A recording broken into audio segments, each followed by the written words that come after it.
Hello po, good morning po.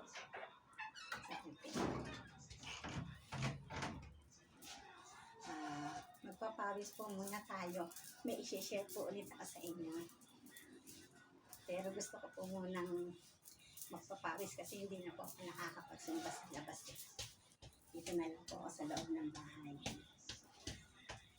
Ang isi-share ko po sa inyo ay tungkol po sa ating yan. Meron po tayo ditong quadrants, section, at regions. Titingnan po natin kung paano ko po ma-share sa inyo. Pero yun po ay nakakonect pa rin naman po sa 12 cranial nerve. Nakapaloob po sa cranial nerve 10, ang vagus nerve.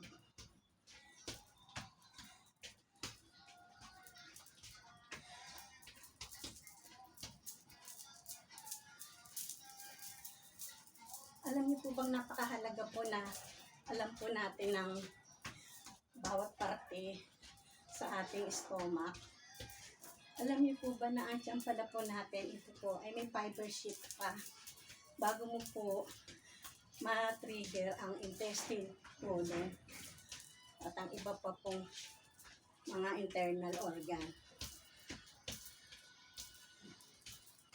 Pero ang pinakamahalaga ko pong gamit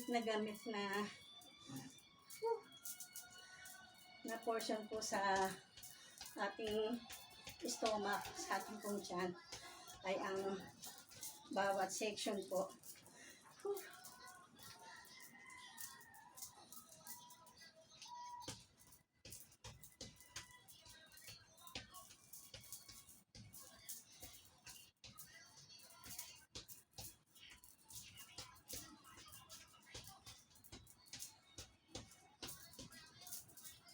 Alam niyo po ba na dito po sa portion na to, ay ang tawag po ay ascending colon.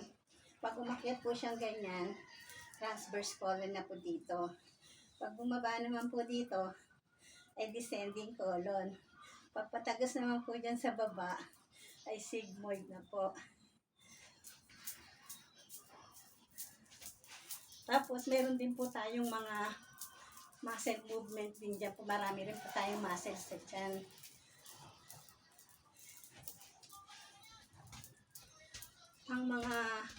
Ang quadrants po, doon po nakakonect yung karamihan po sa ating internal organ.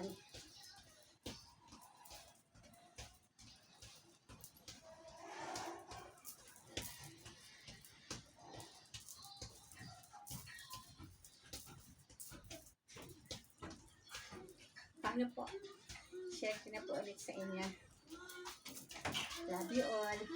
God bless us all. Bye-bye.